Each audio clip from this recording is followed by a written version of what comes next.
खुदावंद यसु मसीह के बाबरकत जलाली फ़तहमंद कदूस कादर उत्तम नाम में आज मैं एक बार फिर पास्टर आसिफ रज़ा आप तमाम तर बहन भाइयों की खिदमत में हाज़िर हूँ।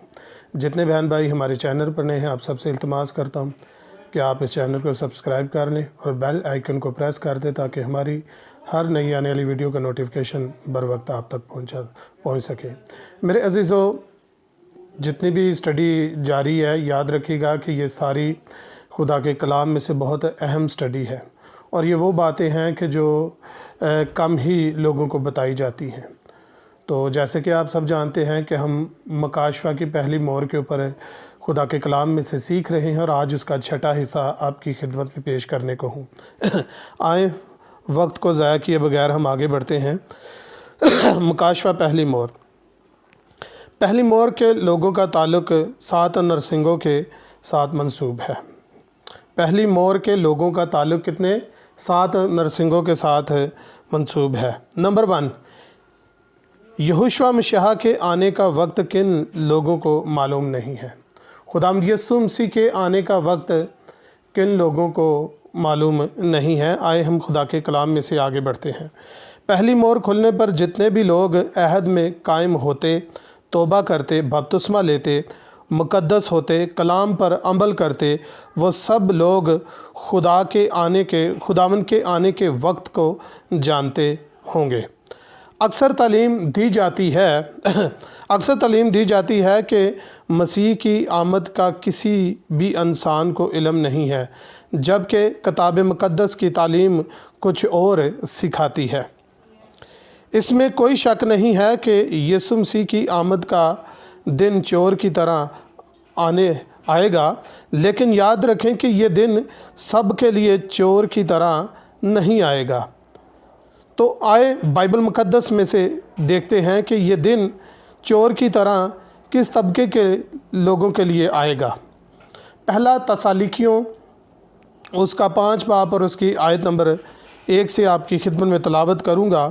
खुदावंद के कलाम मुकद्दस में कुछ मरकूम है, लिखा है बुज़ुर्ग पालूस रसूल फरमाते हैं, मगर ए भाइयों, इसकी कुछ हाजत नहीं कि वक्तों और मौक़ों की बाबत तुमको कुछ लिखा जाए, और इसी वास्ते कि तुम आप खूब जानते हो कि खुदावंद का दिन इस तरह आने वाला है जिस तरह रात को चोर आता है। और जिस वक़्त लोग कहते होंगे कि सलामती और अमन है, उस वक़्त उन पर इस तरह नगाहान हलाकत आएगी जिस तरह हामला को दर्द लगते हैं, और वो हरगिज़ ना बचेंगे। लेकिन तुम ए भाइयों तारीकी में नहीं हो कि वो दिन चोर की तरह तुम पर आ पड़े, क्योंकि तुम सब नूर के फ़र्जंद और दिन के फ़र्जंद हो, और हम ना रात के हैं ना तारीकी के। खुदान के पाक कलाम को पढ़ा जाना और सुना जाना हम सब के लिए बाइस बरकत हो। मेरे अज़ीज़ों, अक्सर ये गुफ्तगू सुनने को मिलती है और सुना जाता है कि खुदावंद यसु मसीह के आमद का जो है वो किसी को भी पता नहीं है। खुदावंद यसु मसीह के आने के दिन का किसी को भी पता नहीं है, और खुदा के कलाम में से ये हवाला अक्सर पेश किया जाता है कि खुदावंद का दिन चोर की तरह आएगा। लेकिन आज हमने खुदा के कलाम में से पढ़ा पहला तसालिकी उसका 5 बाब में से आपकी खिदमत में जो चंद आयात आपकी खिदमत में पेश की गई हैं। बुज़ुर्ग पालूस रसूल यहाँ पर ईमानदारों को, वो लोग जो खुदा के कलाम को पढ़ते हैं, उस पर अमल करते हैं और खुदा के कलाम के मुताबिक चलते हैं, उनको ईमानदारों को बुज़ुर्ग पालूस रसूल कहता है कि इसकी कुछ हाजत नहीं कि वक्तों और मौक़ों की बाबत तुमको कुछ लिखा जाए। यानी कि यहाँ पर बुज़ुर्ग पालूस रसूल बताने की ये कोशिश कर रहा है कि अब इस बात की हाजत नहीं रही कि अब तुम्हें वक्तों और मौक़ों के बारे में कुछ बताया जाए, बल्कि तुम खूब जानते हो और आपको इसके बारे में इल्म है, बताने की ज़रूरत नहीं है। बुज़ुर्ग पालूस रसूल कहता है कि आप इसके बारे में खूब जानते हो, इस वास्ते कि तुम खूब जानते हो कि खुदा का दिन इस तरह आने वाला है जिस तरह रात को चोर आता है। बुज़ुर्ग पालूस रसूल कहता है कि तुम खूब जानते हो, ईमानदारों को कहता है कि तुम खूब जानते हो कि खुदावंद का दिन इस तरह आने वाला है जिस तरह रात को चोर आता है।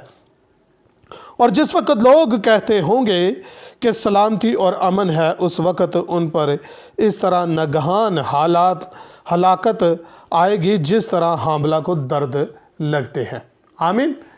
میرے عزیزو، یہاں پر واضح طور پر بتایا گیا ہے کہ جو ایماندار ہیں، جو خدا کے کلام پر عمل کرتے ہیں، جو خدا کے کلام کو سنتے ہیں اور خدا کے کلام کے مطابق چلتے ہیں، ان کے لیے تو یہ دن چور کی طرح نہیں ہے۔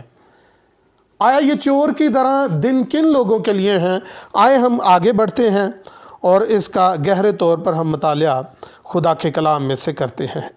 اس حوالہ میں پالوس رسول نے صاف صاف کہا ہے کہ جتنے بھی بے دین اور تاریکی کے فرزند ہیں، ان سب پر یہ دن چور کی طرح آئے گا۔ ان سب کے اوپر یہ دن کیا آئے گا؟ چور کی طرح آئے گا، چور کی طرح آئے گا۔ لیکن کلیسیا خوب جانتی ہے کہ وہ دن چور کی طرح ایمانداروں پر نہیں بلکہ غیر ایماندار پر آئے گا، اور وہ دن ان کے لیے ہلاکت اور عذاب کا دن ہوگا۔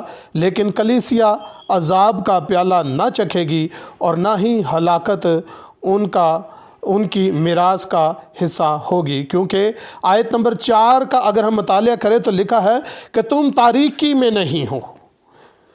ایمانداروں کو بزرگ پالوس رسول فرماتا ہے کہ تم تاریکی میں نہیں ہو، کہ وہ دن تم پر چور کی طرح آئے۔ اور آیت نمبر 5 میں کچھ یوں لکھا ہے کہ تم تاریکی کے فرزند نہیں بلکہ نور کے فرزند ہو۔ ایماندار جو ہیں وہ تاریکی کے فرزند نہیں ہیں۔ جو خدا کے کلام کو سن کر اس پر عمل کرتے ہیں وہ تاریکی کے فرزند نہیں ہیں، بلکہ بزرگ پالوس رسول کے کہے کے مطابق وہ نور کے فرزند ہے۔ کس کے فرزند ہے؟ وہ نور کے فرزند ہے۔ آگے بڑھتے ہیں۔ یہ چور کی طرح یہ دن صرف بے دین اور گناہگار کے لیے آئے گا جن کو حاملہ کی طرح درد لگیں گے اور جن پر نہگان ہلاکت آئے گی۔ اس سے ایک بات واضح ہو جاتی ہے کہ جن لوگوں کو مسیح کی آمد کا صحیح وقت معلوم نہیں وہ اصل میں گناہگار اور ناپاک ہیں، کیونکہ کلیسیا کو مسیح کی آمد کا علم ہے، اور جس کو علم نہیں وہ کلیسیا کا حصہ نہیں۔ جس کو علم نہیں وہ کلیسیا کا حصہ نہیں۔ جس کو خداوند کے آنے کا دن کا وقت یاد ہے، یاد رکھے، وہ کلیسیا کا حصہ ہے، اور جس کو مسیح کے آنے کے وقت کا نہیں پتہ وہ کلیسیا کا حصہ نہیں۔ آگے بڑھتے ہیں۔ اور اس طرح کا تاثر مکاشفہ کی کتاب میں بھی دیا گیا ہے کہ وہاں تو خاص طور پر نہ جاگنے کی سزا کچھ یوں بیان کی گئی ہے کہ دیکھو، مکاشفہ کی کتاب میں لکھا ہے، مکاشفہ 3 باب آیت نمبر 3 لکھا ہے، پس یاد کر کہ تو نے کس طرح تعلیم پائی اور سنی تھی اور اس پر قائم رہ اور توبہ کر، اور اگر تو جاگتا نہ رہے گا تو میں چور کی طرح آ جاؤں گا اور تجھے ہرگز معلوم نہ ہوگا کہ کس وقت تجھ پر آ پڑوں گا۔ آمین۔ میرے عزیزو، مکاشفہ میں یہ چیز واضح لکھی ہے کہ خداوند ادونائی یہوشوا مشیاخ، یعنی کہ اردو میں کہوں تو خداوند یسوع مسیح یہاں پر کہتا ہے ان لوگوں کو کہ یاد کر تو نے کس طرح تعلیم پائی اور سنی اور اس پر قائم رہ۔ اگر تو جاگتا نہ رہے گا، اگر تو روحانی طور پر جاگتا نہ رہے گا، تو آگے خداوند نے واضح طور پر بتایا ہے کہ اگر تو جاگتا نہ رہے گا تو اگر تو جاگتا نہ رہے گا تو میں چور کی طرح آ جاؤں گا اور تجھے معلوم بھی نہیں ہوگا تو کس وقت تجھ پر آ پڑوں گا۔ آمین۔ سو میرے عزیزو، خدا مجھے اور آپ سب کو اپنے کلام کے وسیلہ سے بہت برکت دے۔ زندگی رہی تو خدا کی آواز کو لے کر، خدا کے کلام کو لے کر نیکسٹ 7ویں حصے کے ساتھ آپ کی خدمت میں حاضر ہوں گا۔ خداوند آپ سب کے ساتھ ہو۔ آمین۔